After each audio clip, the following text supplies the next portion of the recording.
Hello guys, how are you? I'm Hardeep Singh. Welcome back to your own YouTube channel. IELTS updates and recent exams. For more updates related to recent IELTS exam writing test topics, listening, reading, practice test, and speaking, you got guesswork. Please, guys, participate in everyday listening and reading practice test to achieve your desired band score in your actual IELTS exam. Please hit the like and subscribe button. Press the bell icon for the upcoming notifications. Don't forget like, subscribe and share my YouTube channel and my Facebook page, IELTS updates and recent exams. Part 1. You will hear a conversation between two friends, Ayan and Pratima. Ayan is visiting Mumbai, where Pratima lives. First, you have time to look at questions 1 to 3.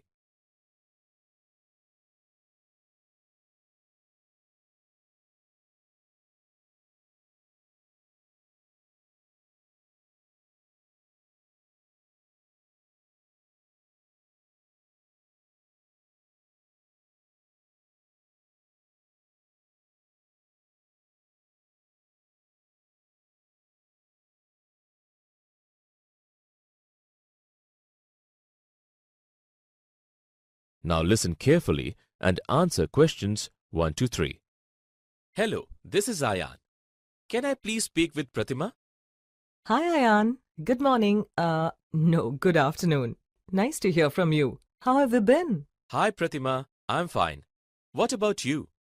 Same here. I have the next Friday off, so I'm planning to come to Mumbai for a weekend trip. Oh, that's great news. Let's meet over lunch once you land in the city. I would love that. Have you been to Mumbai before? Uh, no. Actually, this is my first visit and I'm hoping you could help me plan my trip. Sure, no problem. What is your flight schedule? I have booked an evening flight to Mumbai for Thursday and then I have an early morning flight back home on Monday, which leaves me with 3 days to explore the city. Great. It seems you have enough time to make the most of your trip. And where would you be staying? Before you listen to the remaining part of the recording, you have 30 seconds to read questions 4 to 10.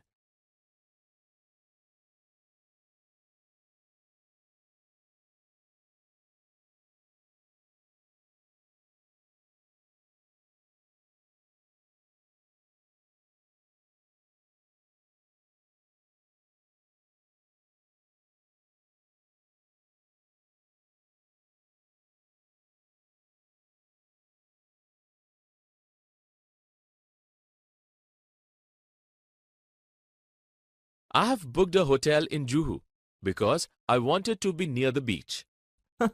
That's great. Juhu is one of the posh areas of the city, and it's pretty close to the major shopping districts and cafes. Not to forget the famous Juhu beach, where you can get some delicious pav bhaji. The beach and the pav bhaji are already on my to-do list. What else is nearby? There is Prithvi Theatre, named after the famous Prithvi Raj Kapoor, where you can go to watch a play. I think they are staging one of Shakespeare's comedies next weekend. There is also an open-air cafe and a small bookshop which you can visit. Sounds great. I'll check their schedule online. And since you are a first-time visitor, I'm sure you'd like to sightsee a bit. You have to see the Gateway of India, which is right next to the ocean. You can also go book a slot for some leisure sailing with the many boat clubs that have their stalls set up nearby. Really? That sounds thrilling. I have never gone sailing before. But I hope it's safe because I don't know how to swim. You will be in good hands, don't worry. These boating clubs are run by certified sailors with years of experience and expertise. Oh, good. That sounds reassuring. I was also thinking of taking a road trip from Mumbai on Saturday and visit some of the less crowded, picturesque locales around the city. Oh yes, you should. I can give you a couple suggestions and you can take your pick. Firstly, there is always good old Lonavala Khandala. The Twin Hill Resorts happen to be one of the best places to de-stress and relax. It's a lovely drive up to Lonavala Khandala amidst lush green hills, about 90 kilometers away from Mumbai. There are many places to visit there. like Duke's Nose, Korigad Fort, Tiger's Leap, Lohagad, Bushi Dam, Bedsa Caves and Lonavala Lake. If you're feeling adventurous, you can also go camping and trekking. But always remember to carry your umbrella, raincoat and rain shoes. It rains very frequently over there. That sounds so enticing. I feel like dropping everything and running there right now. What are the other suggestions? Next is Matheran. Perched atop the Western Ghats, Matheran is one of the oldest hill stations located about 83 kilometers away from Mumbai. The vibrant green pastures, serene and quiet environment makes Matheran a perfect weekend retreat. A ride on the Neral Matheran toy train is a must as it snakes its way through the Ghats. Simply walking around Matheran and trying out local Marathi cuisine is extremely refreshing. My final suggestion is Alibag. Located around 95 kilometers away from Mumbai, Alibag can be reached either by road or via ferry. It is a coastal town in the Konkan region and is the perfect place if you want to try out water sports or simply laze around on the pristine sandy beaches of Alibag or Varsoli. If you are interested in some history, then Alibag will give you a taste of that too. It has the remains of a 17th century island fortress, Colaba Fort, an old Portuguese fort called Corlai Fort, and the grandiose fortress of Murud Janjira. So, which one would you like to visit? Oh, wow! Now I am entirely confused. They all sound wonderful, but unfortunately, I don't have time for all of them. I think I will go to Lonavala Khandala. I'm craving a quiet vacation with a view of the hills. That is the end of part 1. You now have half a minute to check your answers.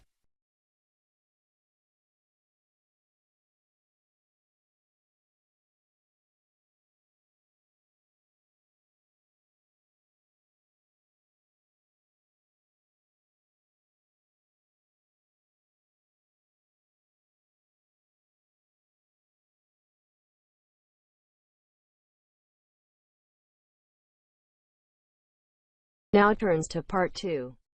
Before you listen to the audio, check questions 11 to 20. You have 30 seconds for this.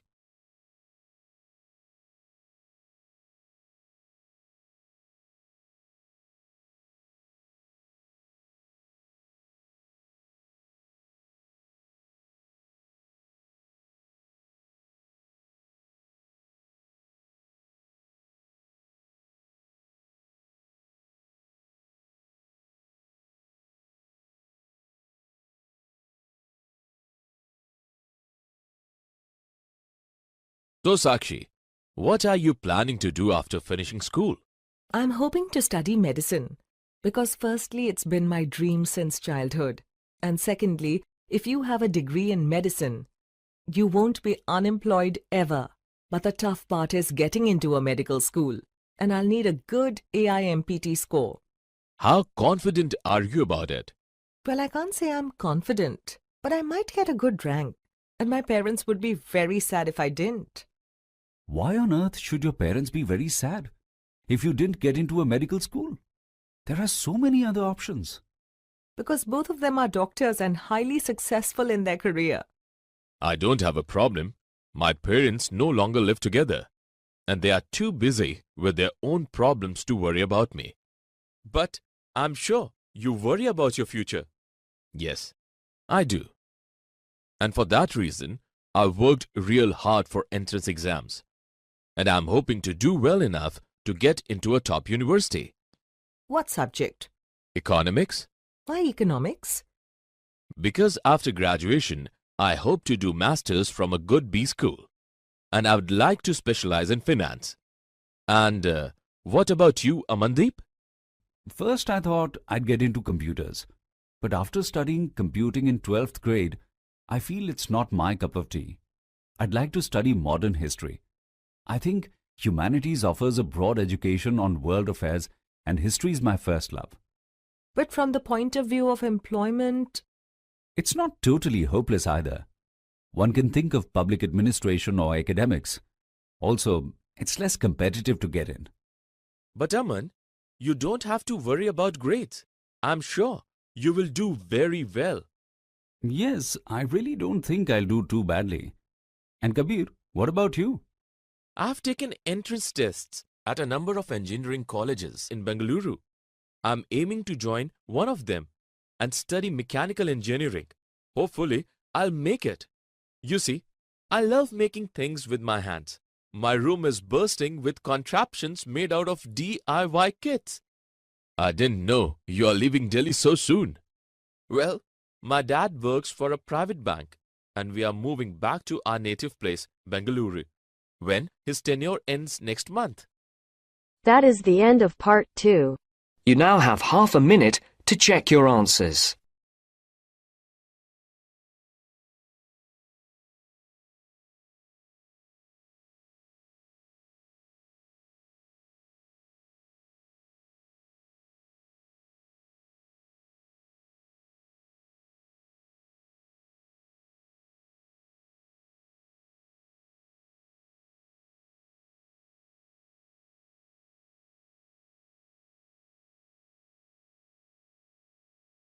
Now turns to part 3. You will hear a conversation. First, you have some time to look at questions 21 to 30.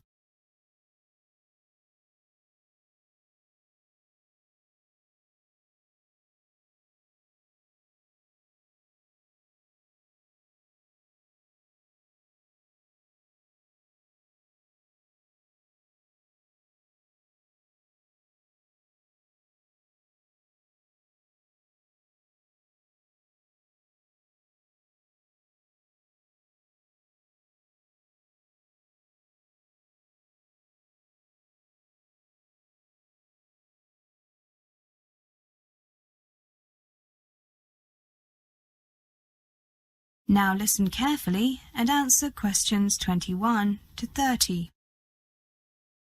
Hello, Dinesh. Come in. You said on the phone that you had a few problems to discuss with me. Tell me what they are and I'll see what I can do to help. Thank you very much, Professor. I've been having some problems adapting to the style of learning at a British university and was hoping you could give me some advice. I'll do my best. You won't be the first overseas student to have problems. What's your first problem? Well, my first problem is organising my time. I mean, after I worked out my timetable for lectures, seminars and tutorials, I was surprised to find that I had quite a lot of free time. However, that's how it looked on paper, and not as it has turned out in reality. I see. Take control of this time and organise it carefully. Time that is not organised can disappear very quickly, leaving you rushing to catch up on your work or even running out of time altogether. Learn the essentials of time management. First, make weekly or monthly plans that set out your study targets for the week or month ahead. Schedule time for reading and work out roughly how much you want to read in each session. Plan time to research and write your essays or prepare projects, so that you do not have to stay up late doing them at the last minute. Have you made such a plan? No, I haven't. That's obviously something I should do. I can easily fill that free time with extra studies. No, that's not what I mean. Don't plan to spend all your extra time studying. Remember to leave some time free for hobbies, sports, seeing friends, or simply relaxing. If you do not take time to enjoy yourself, your work will suffer and you will miss out on many other worthwhile experiences. Make a timetable for your free time if you like. Plan when to see your friends. Play your favourite sport or just hang out. Don't forget to revise your plans if you need to. As you progress through your course, you will get a better idea of how much time you need for different activities. Adjust your schedules and keep them realistic. So, you're saying that I need to keep a balance between work and play, and keep an eye on things to make sure that I'm not doing too much or too little. That's right. Feel free to show me your plan when you've made one. Before you hear the rest of the conversation, you will have some time to look at questions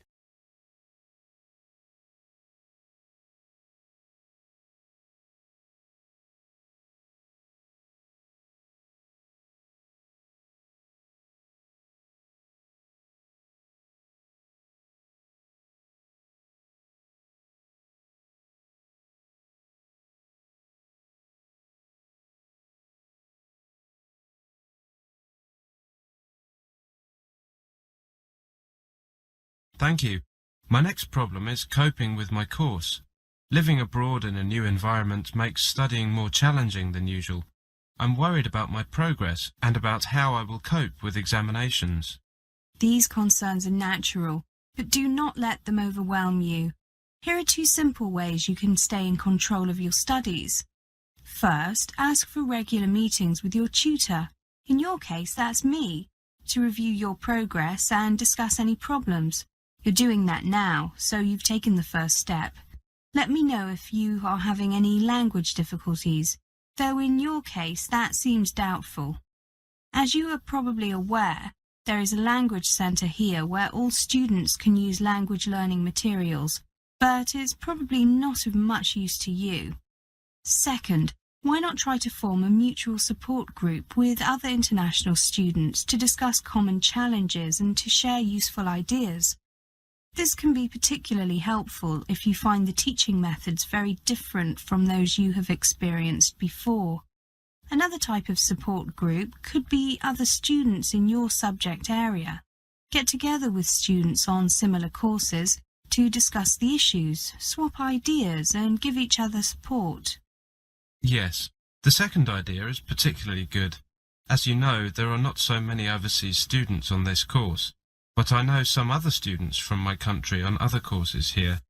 I think that I feel overwhelmed because I have set myself unrealistic goals. Just talking to you has made me realize that I need to take a more realistic approach and put my problems into perspective. Just remember that whatever concerns you may have about new learning methods, managing your time or handling your workload, there is someone here who can help. I'm happy to be that person. All you have to do is ask. Hopefully I can offer you a practical solution. Thank you very much. There is one other thing. When we had the orientation, the International Student Advisor mentioned a book that's available from the campus bookshop. It's not specifically for overseas students, but she said it was useful.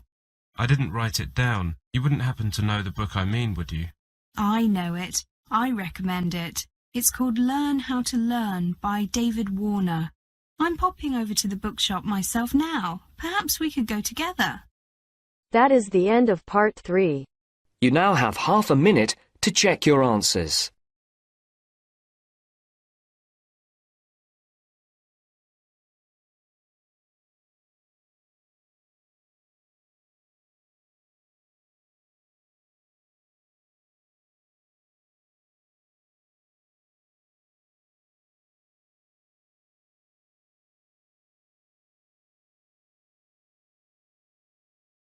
Now turns to part 4. You will hear a lecture. First, you have some time to look at questions 31 to 40.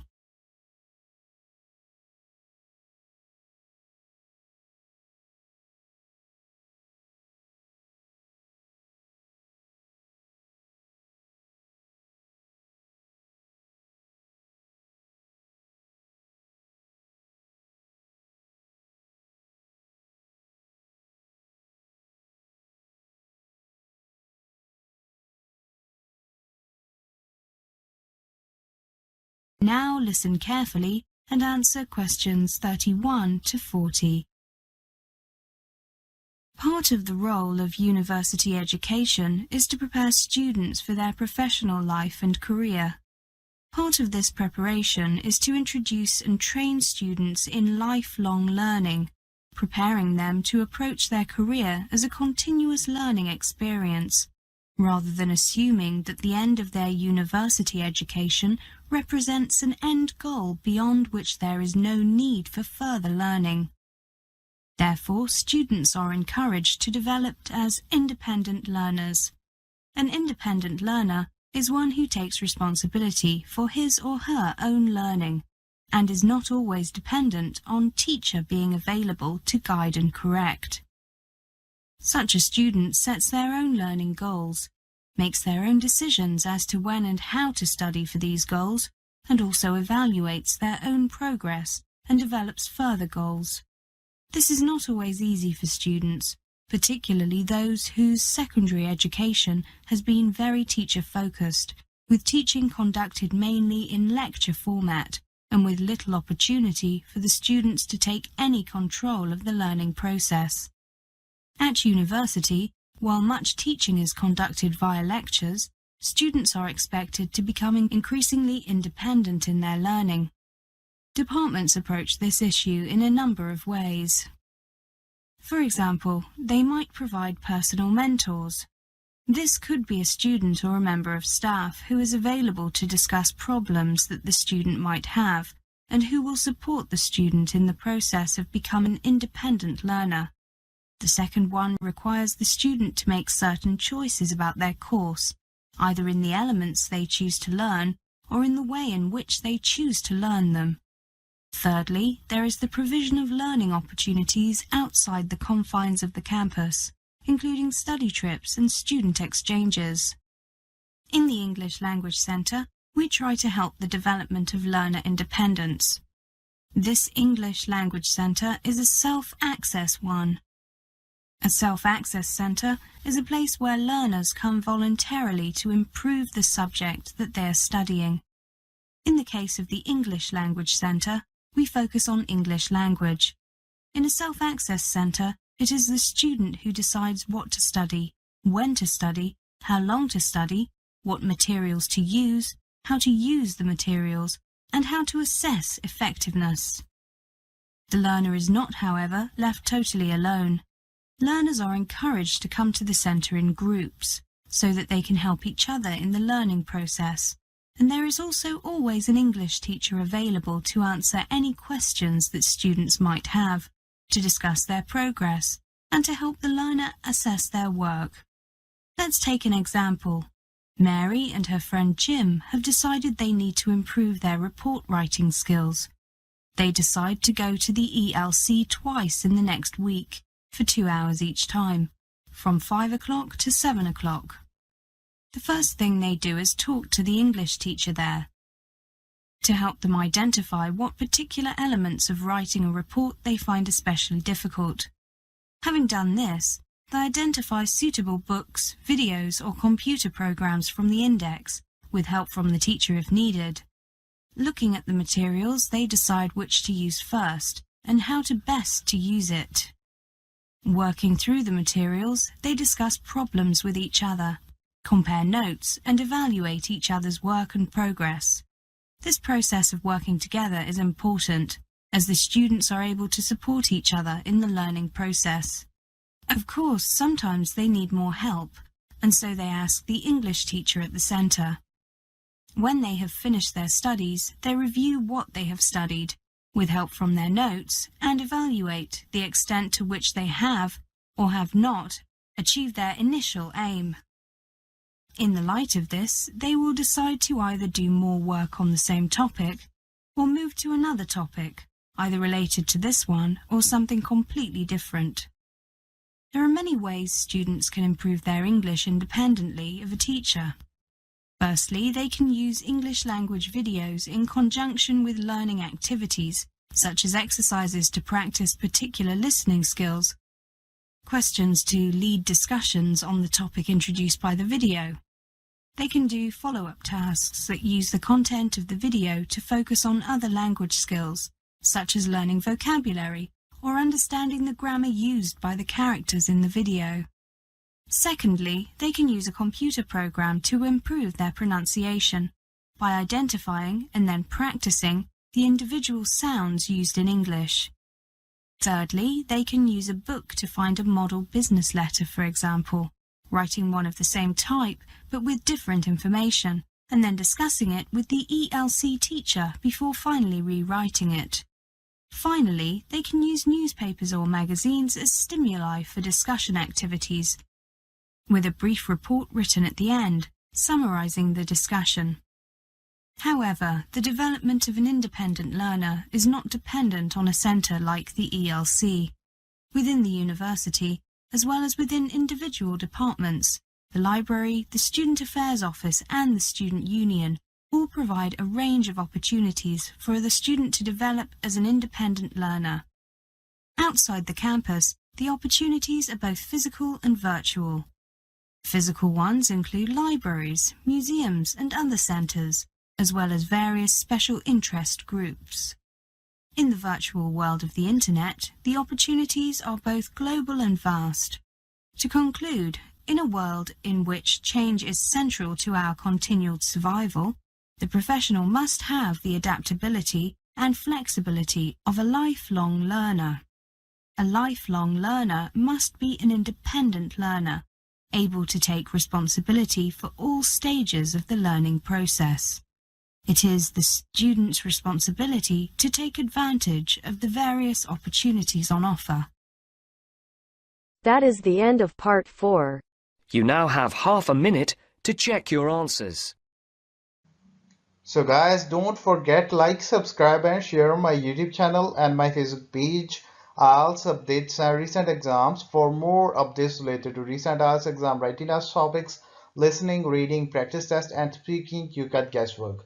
Please guys, participate in everyday new IELTS listening and reading practice tests to achieve your desired band score in your actual IELTS exam. For more IELTS material, visit my official website www.ieltsupdatesandrecentexams.com. The link is given below in the description. If you need PDF files of latest IELTS material, then please join my Telegram channel. So guys, please write your score below the comment section.